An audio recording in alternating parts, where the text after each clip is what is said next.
আর মাত্র কয়েকদিন পরেই ঈদ। তাই আমার সকল দর্শকদের জানাচ্ছি অগ্রিম ঈদের অনেক শুভেচ্ছা। বাঙালির কাছে ঈদ বা যেকোনো উৎসব মানেই তো মজাদার খাওয়া-দাওয়ার আয়োজন, তাই না? তাই তো ঈদ স্পেশাল রান্নায় আজ আমি দেখাবো ঈদের সকালের নাস্তার একটা প্রিপারেশন। আর তা হলো স্পাইসি চিকেন কারি। পরোটা বা খিচুড়ির সাথে এটা ঈদের দিন সকালে সার্ভ করতে পারেন। Hi everyone, welcome back to kitchen of Seema. আজকে আমি দেখাবো স্পাইসি চিকেন কারি বা মশলা চিকেন কারি। এটা খেতে ভীষণ টেস্টি হয় আর এটা দিলে ঈদের সকালটা খুব জমে যাবে। চলুন শুরু করি।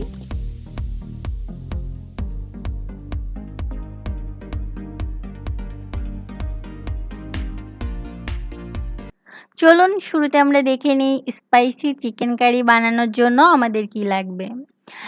এর জন্য আমাদের লাগবে চিকেন। এখানে আমি ২ কেজি ওজনের একটা মুরগি নিয়ে সেটার চামড়া ফেলে রেগুলার সাইজে কেটে নিয়েছি এবং পরিষ্কার করে ধুয়ে রেখেছি।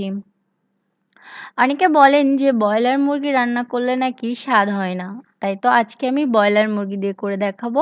আর আমার রেসিপি পুরোটা ফলো করলে অবশ্যই স্বাদ হতে বাধ্য।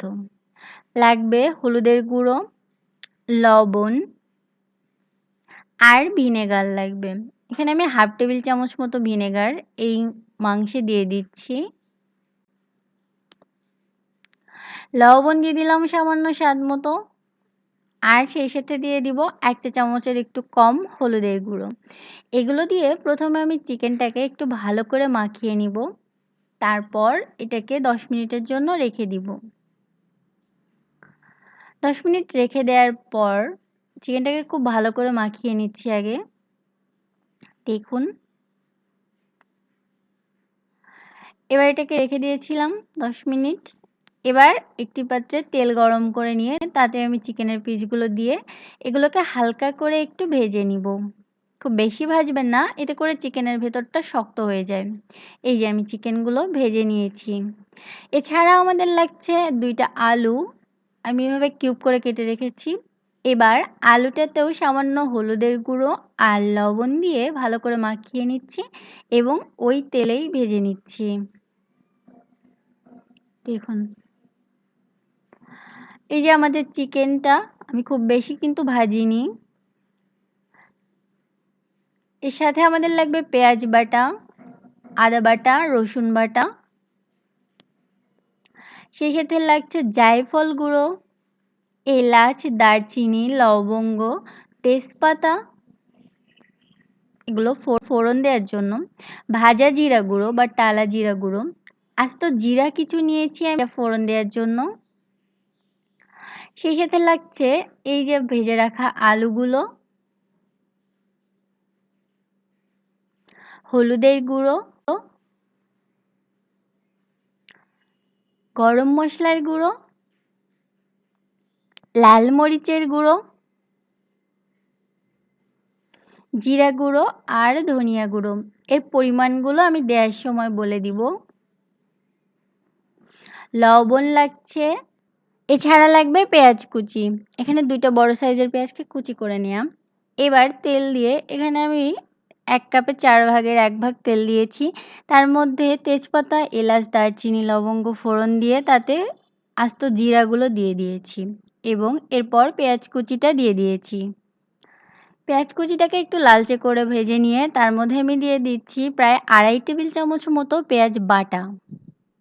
এটাকে নেড়ে চেড়ে নিয়ে তারপর এতে আমি দিয়ে দেব রসুন বাটা ১ টেবিল চামচের একটু বেশি আর আদা বাটা ১ টেবিল চামচ।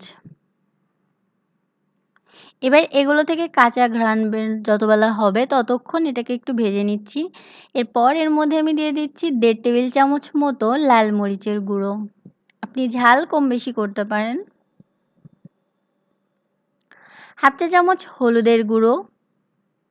এবার এগুলোকে একটু ১ মিনিট মতো নেড়ে চেড়ে নিয়ে এর মধ্যে আমি দিয়ে দিব জল, মশলাটা কষানোর জন্য।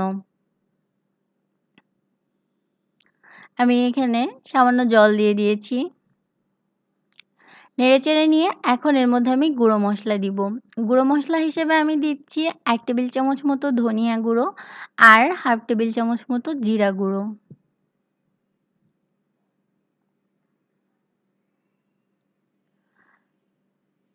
সেই সাথে দিয়ে দিলাম লবণ স্বাদ মতো, ১ চা চামচ মতো জায়ফল গুঁড়ো। জায়ফল গুঁড়োটা দিলে একটা ভালো ঘ্রাণ আসে, আর তাছাড়া মাংসটা খুব তাড়াতাড়ি নরম হয়ে যায়। এবার মশলাটা যখন ভালো করে তেল উপরে উঠে আসবে অর্থাৎ ভালো করে কষানো হয়ে যাবে, তখন আগে থেকে ভেজে রাখা চিকেনের পিসগুলো এর মধ্যে দিয়ে দিচ্ছি। শুধুমাত্র চিকেনের লেগ পিস ২ টা উঠিয়ে রাখছি, কারণ ওটা অনেক দ্রুত নরম হয়, তাই ওটা আমি একটু পরে দিব। এবার সব মশলার সাথে চিকেনটাকে ভালো করে নেড়েচেড়ে কষিয়ে নিচ্ছি। একটু নেড়েচেড়ে এর মধ্যে আমি দিয়ে দিচ্ছি ভেজে রাখা আলুগুলো। এবার সবকিছু নেড়েচেড়ে ভালো করে কষিয়ে নিতে হবে। আর কোনো মতেই এতে বাড়তি কোনো জল দেয়া যাবে না। অর্থাৎ চিকেন থেকে যে জলটা বের হবে সেই জলেই এই মাংসটা কষিয়ে নিতে হবে। বাড়তি জল দেয়া যাবে না। এটা একটু নরম হয়ে আসলে তখন এর মধ্যে আমি এই যে লেগ পিস দুটো দিয়ে দিচ্ছি। সব একসাথে মিশিয়ে ভালো করে কষিয়ে নিতে হবে। লবণ দিয়ে দিলাম আমি আরও একবার। লবণটা সাধারণত একটু শেষের দিকে দেওয়াই ভালো চিকেনের জন্য।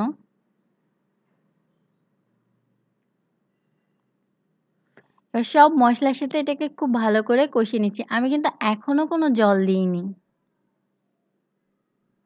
দেখুন। এরপর এটাকে একটা ঢাকনা দিয়ে ঢেকে দিচ্ছি আমি ৩ থেকে ৪ মিনিটের জন্য।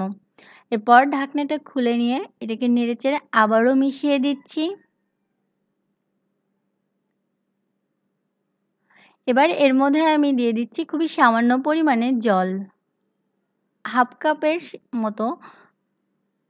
আপনারা যদি এটাকে একটু ঝোল টাইপের করতে চান তাহলে আরেকটু বেশি জল দিয়েন, কিন্তু আমি এটা শুকনো টাইপের করব, সেজন্য। আর এই রান্নাটা একটু শুকনো টাইপেরই ভালো লাগে।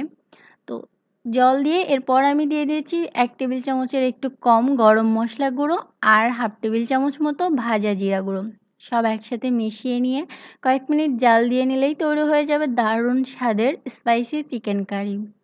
দেখুন, রুটি, পরোটার সাথে এটা খুবই ভালো যাবে, অথবা খিচুড়ির সাথে। এবার এটাকে আমি একটা সার্ভিং বলে উঠিয়ে দিচ্ছি। ঈদের দিন সকালে বাসায় সবাই পরোটার সাথে এটা ট্রাই করতে পারেন। আমার রেসিপি ফলো করে এই স্পাইসি চিকেন কারিটা সবাই একবার হলেও বাসাতে ট্রাই করে দেখেন। আই হোপ অনেক ভালো লাগবে। ভিডিওটি দেখার জন্য ধন্যবাদ। আরও বেশি বেশি ভিডিও পেতে হলে অবশ্যই চ্যানেলটি সাবস্ক্রাইব করে চ্যানেলের সাথেই থাকুন। Thank you.